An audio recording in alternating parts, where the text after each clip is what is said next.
有一个同修女儿是6岁，晚上打呼噜很严重，甚至憋气。医院检查结果是鼻子里有块息肉，建议手术。但是同修觉得6岁小孩子这么小就手术了，想问一下师父，可不可以？就是这是不是孽障病？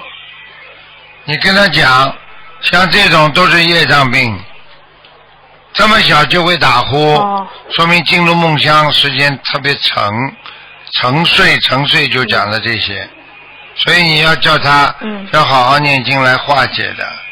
还有像这个小女孩啊，就这种病也没什么难为情的，好好念经就可以了。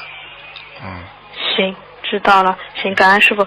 人行苦乐，愿天下苍生离苦得乐，国泰民安。